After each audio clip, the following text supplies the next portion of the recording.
Welcome to Underground Research South Africa. Today I'll be revealing some facts about the taxi industry in South Africa. The South African taxi industry transports 75% of the population every day. In 2017, South African Taxi Council (SANTACO) estimated that there are 200,000 minibus taxis in the country, generating generating a staggering amount of 90 billion rand annually. Other figures state that there are 250,000 minibus taxis in the country. Many complain how the taxi industry does not pay taxes. However, many taxi bosses beg to differ. They state that they pay a significant amount of indirect taxes. Taxis are the biggest purchaser of fuel, and they pay a significant amount of fuel levy imposed on petrol as well as diesel sales. They state that they also pay a significant amount on VAT on vehicle purchases as well as spare parts. According to research by Ground Up, taxis spend 39 billion rand on fuel and 2 billion rand on insurance annually. According to the book War Party by Greg Arda, I'm not sure if I'm pronouncing his surname correct, a family in Soweto that owns 4 taxis stated that their taxi fare is 18 Rand per person and their taxis can take a maximum of 15 passengers. Their taxis take 3 to 5 trips per day, and in the month they make 70,000 rand. And that is actually a lot of money for that amount of taxis. And I just think about people like Big Ben, the late Big Ben Dooley, who owned 111 taxis and 83 buses, how much he made a month or even a year. If a family that owns 4 taxis makes 70,000 rand per month, you can imagine the families that have 100 plus taxis.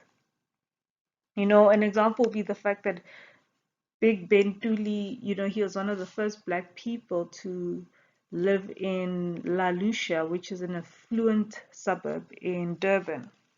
A lot of taxis, they fight for the long distance route because that brings in the most money. An example I'll make is the route from Durban to Johannesburg. They usually use 22-seater minibus taxis for long routes. So let's make an example with the Durban to Johannesburg route. So there's 22 people in the minibus. Each passenger pays 450 Rand. Petrol is 1,200. Tolls are 250. The total that the driver receives is 9,900. So you take that 9,900 minus the 1,200, which is petrol, and minus the 250, which is tolls. In total, the driver should have 8,450. And from that amount, from the 8,450, the owner needs to pay the driver. So that depends on the agreement. So if let's say he pays the driver 1,000 or even 500 or even 1.5. So if we had to estimate, the owner pockets at least 7,000 for one trip. It has been said that if you own 10 taxis in this route, you can make up to 80,000 Rand per day. I mean, there's a lot of money in the taxi industry, and that's why they kill each other so much, because of the money involved. I mean, a single taxi association in Durban spends 100,000 a week on security alone. As much as they make a lot of money and we can envy the money that they make, we can't ignore the difficulties and the dangers that come with being a taxi boss. An example would be, a taxi boss who stays at Mhlanga, who did not want to reveal his identity. He owns a fleet of 12 taxis, And he says that everywhere he goes, he has to be surrounded with a minimum of 3 and a maximum of 12 bodyguards every day. And that is your everyday life.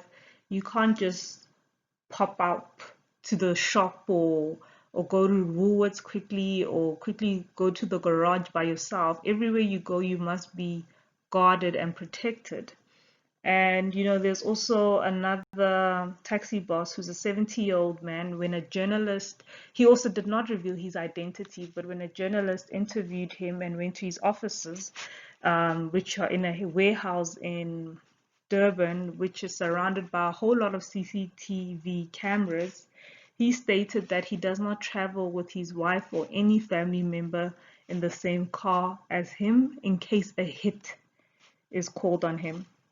So those are the difficulties that come with being a taxi boss. It's a lot of money involved, and it's an industry that is ruled by money and fear. So what causes the murders? The taxi industry is similar to the mafia. A lot of them make public agreements and then they break those agreements privately in order to increase their personal profit, which results to murder.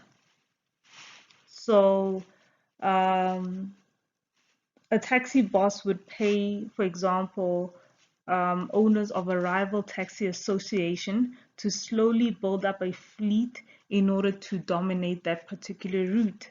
And then once the competition realizes what's happening, violence occurs. So a lot of them, they fight over routes. A lot of them fight over broken promises, the fact that there was an agreement made and everybody agreed on the agreement. However, when they went their separate ways, certain people broke that agreement, which results to murder.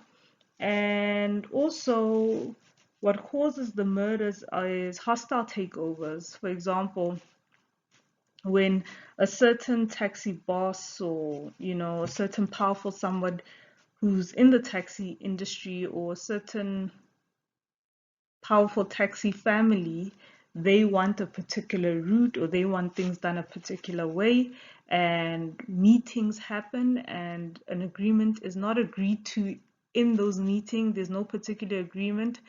A lot of the time, those particular families or those particular owners will result to a hostile takeover if they don't get what they want, which means a bloodbath until they dominate that industry. The assassins within the industry are called Izinkabi or Inkabi. Apparently, the best Izinkabi come from Nongoma in rural KZN. If they don't hire Izinkabi, they hire private security or guys that stay in the hostels.